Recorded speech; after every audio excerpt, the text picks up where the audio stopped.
भारत पाकिस्तान की लड़ाई में खुलकर पाकिस्तान का समर्थन करने वाले तुर्की और अजरबैजान का पूरे देश में विरोध हो रहा है। तुर्की के सामानों को आयात करने से कई व्यापारियों ने इनकार तक कर दिया है। तो वहीं आपको बता दें कि ईज माई ट्रिप जैसे प्लेटफॉर्म में तुर्की की यात्रा पर ऑफर देना तक बंद कर दिया है और लोगों को तुर्की और अजरबैजान नहीं जाने की अपील की है। ऑपरेशन सिंदूर के दौरान आतंकवाद के नाम पर पाकिस्तान भले पूरी दुनिया से अलग थलग पड़ गया हो, लेकिन तुर्की उसके साथ खड़ा नजर आया। पिछले कुछ सालों में भारत ने कई अंतर्राष्ट्रीय मोर्चों पर तुर्की का साथ दिया है, लेकिन तुर्की को जब भी मौका मिलता है तो वो भारत के खिलाफ खड़े होने वाली ताकतों का ही साथ देता है। आखिर ऐसी क्या अदावत है जिसके कारण तुर्की बार बार भारत के खिलाफ खड़ा नजर आता है? क्योंकि एक वक्त ऐसा भी था जब तुर्की में भयानक भूकंप आया था, तब भारत ही सबसे पहले खड़ा नजर आया था।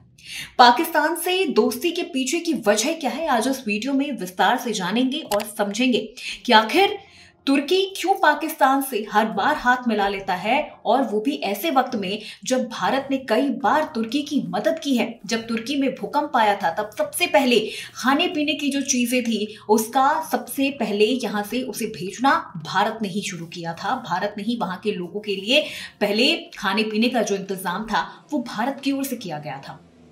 लेकिन आज इस वीडियो में समझेंगे कि क्यों बार बार तुर्की गद्दारी करता है और अब इसकी सजा भी तुर्की को मिल रही है। तुर्की के राष्ट्रपति एर्दोगान ऑटोमन साम्राज्य का आधुनिक वर्जन बनाने के इच्छुक हैं और तुर्की के गुजरे हुए अतीत को फिर से प्रतिष्ठित करने की इच्छा रखते हैं। वो मुस्लिम जगत के नेता बनने का ख्वाब देखते हैं। पाकिस्तान में उनकी गहरी दिलचस्पी की बड़ी वजह यही मानी जाती है कि पाकिस्तान मुस्लिम जगत में एक बड़ी मिलिट्री पावर होने के साथ परमाणु शक्ति संपन्न राष्ट्र है। भू रणनीतिक लिहाज से भी पाकिस्तान उनके लिए काफी अहम है। अंतिम इस्लामी खलीफा साम्राज्य की जड़ें जहां ऑटोमन एम्पायर से जुड़ी हैं, वहीं पाकिस्तान का निर्माण भी धार्मिक आधार पर ही हुआ है। ये सब वजह हैं जो एर्दोगान को पाकिस्तान के करीब लाती है।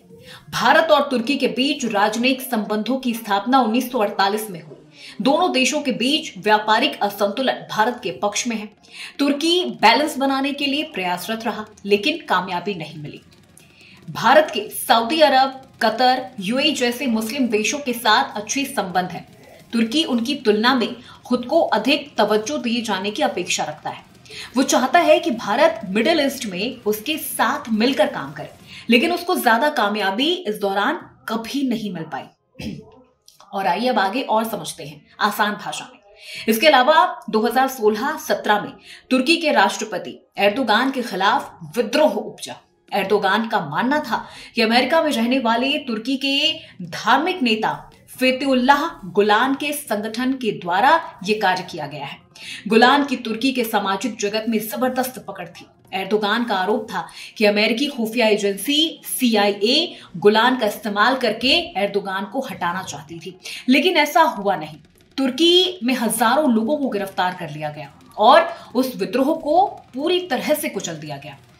उस वक्त एर्दोगान ने दुनिया भर में गुलान के संगठन से जुड़े स्कूल, ऑफिसेस, इन सभी तमाम जगहों को बंद करने का आग्रह किया था, लेकिन भारत ने उनकी बात पर कोई ध्यान नहीं दिया। उसके बाद से ही एर्दोगान ने खुलकर कश्मीर का मुद्दा उठाना शुरू किया और यह भी कहा जाने लगा कि कश्मीर एक इंटरनेशनल मुद्दा है।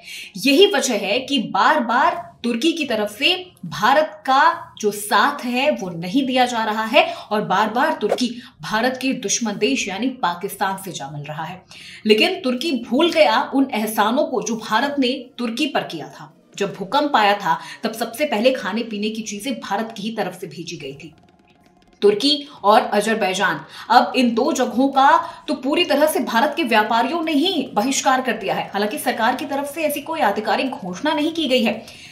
जैसा आपको याद होगा कि मालदीव्स के लिए भी कुछ ऐसा ही हुआ था, जब प्रधानमंत्री नरेंद्र मोदी ने ऐसा कुछ नहीं कहा था कि मालदीव्स का बहिष्कार करना है या आपको वहां नहीं जाना है, लेकिन वो सिर्फ लक्षद्वीप जाते हैं, वहां घूमते हैं, एक वीडियो डाल देते हैं, एक फोटो पोस्ट कर देते हैं जहां वो आराम से समंदर के किनारे कुर्सी लगाकर आराम कर रहे होते हैं। और उसके बाद मालदीव्स की जिन लोगों ने मालदीव जाने के लिए अपनी टिकट करवाई थी, उन लोगों ने टिकट कैंसिल कर दी।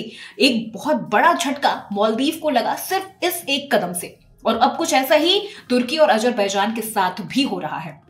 कोई आधिकारिक घोषणा नहीं की गई है, लेकिन फिर भी जो राजस्थान के मार्बल के व्यापारी हैं उन्होंने अपने मार्बल्स वहां भेजने बंद कर दिए हैं। सेबों का आयात निर्यात वहां से पूरी तरह से बंद कर दिया गया है और एक बड़ा झटका तुर्की और अजरबैजान को भारत से भी लग रहा है। भारत के साथ गद्दारी करने का ये अंजाम तुर्की और अजरबैजान भुगत रहा है।